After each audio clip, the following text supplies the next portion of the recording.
जय श्री कृष्णा दोस्तों। हिमालय पर्वतमाला में इंद्रकील बड़ा पावन और शांत स्थल था।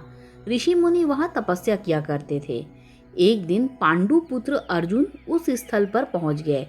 अर्जुन को अस्त्र शस्त्रों से सज्जित देखकर मुनि कुमारों में खुसुर पुसुर होने लगी। एक मुनि कुमार बोला, यह अनजान व्यक्ति कौन है?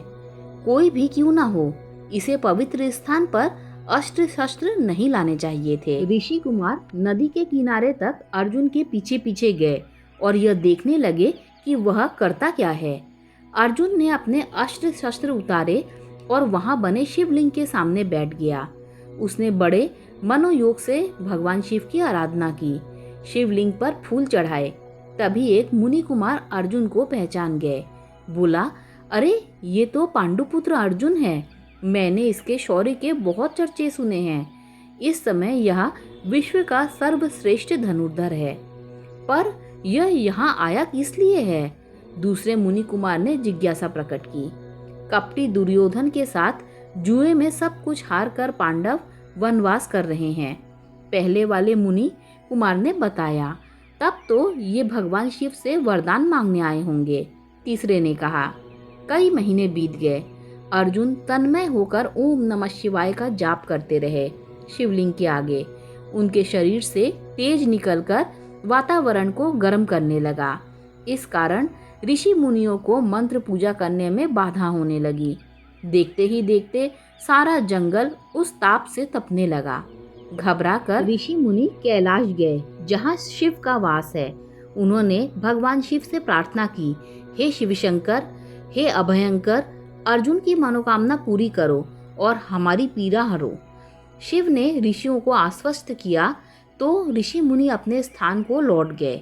उनके जाने के पश्चात पार्वती ने शिव से पूछा, स्वामी, अर्जुन को क्या चाहिए? देवी, उसे दिव्य अस्त्र शस्त्र चाहिए, परंतु क्या वह दिव्य अस्त्र शस्त्रों का प्रयोग कर लेगा? मैं उसकी परीक्षा करके देखूंगा। शिव बोले, मैं किरात के वेश में जाकर उससे युद्ध करूंगा। मैं भी साथ चलूंगी। पार्वती बोली, चलो, लेकिन वेश बदल कर चलो। तो ठीक है, मैं किरात नारी बनकर जाती हूँ। यह बात शिव के गणों को मालूम हुई तो उन्होंने शिव से प्रार्थना की, प्रभु, हमारी इच्छा है कि हम भी इस युद्ध को देखें, हमें भी साथ ले चलें। चलो, किंतु तुम्हें किरात नारियों का वेश धारण करना पड़ेगा। शिव ने कहा। तत्पश्चात सभी किरात के वेश में इंद्रनील की ओर चल पड़े। वे इंद्रनील पहुंचे तो माता पार्वती ने एक और संकेत करते हुए भगवान शिव से कहा, स्वामी देखिए, वह देखिए, कितना बड़ा शुकर है। देख लिया, अभी से इसे तीर से मार गिराऊंगा। कहते हुए शिव ने अपने धनुष पर बाण चढ़ा दिया, किंतु शुकर भागने में किरात से तेज था। उसने ऋषियों के आश्रम में जाकर ऐसा उत्पात मचाया कि ऋषि भाग खड़े हुए। बचाओ, रक्षा करो, मुकासुर फिर आ गया शुकर बनकर। कहते हुए वे सहायता की गुहार लगाने लगे। ऋषि मुनियों की चीख पुकार सुनकर अर्जुन का ध्यान भंग हो गया। उन्होंने आंखें खोली और धनुष पर बाण चढ़ा लिया। तभी किरात वेशधारी भगवान शिव अपने धनुष पर बाण चढ़ाए आते दिखाई दिए। अर्जुन को शुकर का निशाना बनाते देख शिव ने कहा, ठहरो, इस शुकर पर बाण मत चलाना।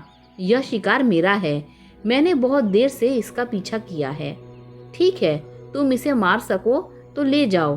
अर्जुन बोले, शिकारी भीख नहीं मांगा करते। शुकर के शरीर में एक साथ 2 तीर आ घुसे, एक किरात वेशधारी शिव का और दूसरा अर्जुन का। 2-2 तीर खाकर शुकर वेशधारी मुकासुर ढेर हो गया। जमीन पर गिरते ही उसका असली रूप प्रकट हो गया। सरदार की जय। किरात नारियां बने शिव गणों ने जय जयकार करनी शुरू कर दी। यह तुम्हारे बाण से मरा है स्वामी। किरात नारी बनी पार्वती मुदित स्वर में बोली। किरात नारियों के हर्षोल्लास पर अर्जुन मुस्कुराए। शिव के सामने जाकर बोले, किरात, इस घने वन में इन स्त्रियों को भय नहीं लगता? अकेले तुम ही पुरुष इनके साथ हो। हमें किसी का भय नहीं, पर तुम शायद डरते हो भी तो कोमल। शिव ने मुस्कुराकर कहा, मैं कोमल हूँ? तुमने देखा नहीं, मैंने बार से शुकर को भेदा है। अर्जुन बोले, शुक्र हमारे सरदार के बाण से मरा है। किरात नारियों ने चीख कर कहा। ये सत्य कहती हैं युवक, किरात ने कहा। तुम्हारा बाण शुक्र के शरीर में तब लगा जब वह मेरे बाण से मरकर नीचे गिर गया। तब तो इस बात का निर्णय हो ही जाना चाहिए किरात कि हम दोनों में कौन सर्वश्रेष्ठ धनुर्धर है। अर्जुन ने गर्व भरे स्वर में चुनौती दी। बस फिर क्या था, दोनों ने अपने अस्त्र शस्त्र एक दूसरे की ओर चलाने शुरू कर दिए।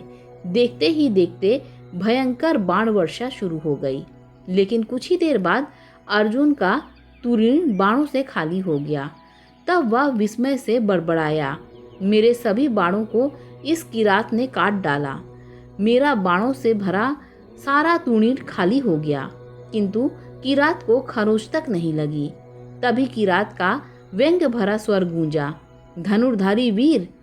उसने झपट कर किरात को अपने धनुष की प्रत्यंचा में फांस लिया, किंतु एक ही क्षण में किरात ने अर्जुन से धनुष छीनकर दूर फेंक दिया। यह देखकर किरात स्त्रियां हर्ष से नाच उठी। तपस्वी हार गया। वे जोर जोर से हर्षनाद करने लगी। अर्जुन और भी चिढ़ गए। इस बार वह तलवार लेकर किरात की ओर झपटे और बोले, किरात, भगवान का स्मरण कर ले, तेरा अंतकाल आ गया है। किंतु जैसे ही अर्जुन ने तलवार किरात के सिर पर मारी, तलवार टूट गई। अर्जुन निहत्थे हो गए तो उन्होंने एक पेड़ उखाड़ लिया और उसे किरात पर फेंका। लेकिन उसके आश्चर्य का ठिकाना ना रहा, क्योंकि किरात के सिर से टकराते ही पेड़ किसी तिनके की भांति टूटकर नीचे गिरा। जब और कोई उपाय ना रहा तो अर्जुन निहत्थे ही किरात पर टूट पड़े, किंतु किरात पर इसका कोई असर नहीं हुआ। उसने अर्जुन को पकड़कर ऊपर उठाया और उन्हें धरती पर पटक दिया।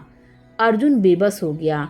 तब अर्जुन ने वहीं रेत का शिवलिंग बनाया और भगवान शिव से प्रार्थना करने लगे। इससे उनके शरीर में नई शक्ति आ गई।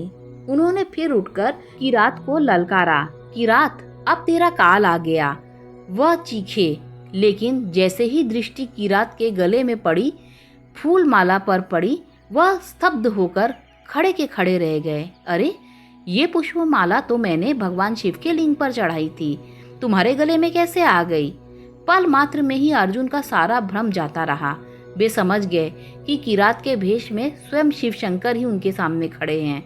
अर्जुन किरात के चरणों में गिर पड़े, रूंधे गले से बोले, मेरे प्रभु, मेरे आराध्य देव, मुझे क्षमा कर दो, मैंने गर्व किया था। तब शिव अपनी असली रूप में प्रकट हुए। पार्वती भी उनके अपने असली रूप में आ गई। शिव बोले, अर्जुन, मैं तेरी भक्ति और साहस से प्रसन्न हूँ। मैं पाशुपत अस्त्र का भेद तुझे बताता हूँ। संकट के समय यह तेरे काम आएगा। शिव का वचन सत्य हुआ। महाभारत के युद्ध में अर्जुन अपने परम प्रतिद्वंदी कर्ण को पाशुपत अस्त्र से ही मारने में सफल हो चुके थे। ओम नमः शिवाय।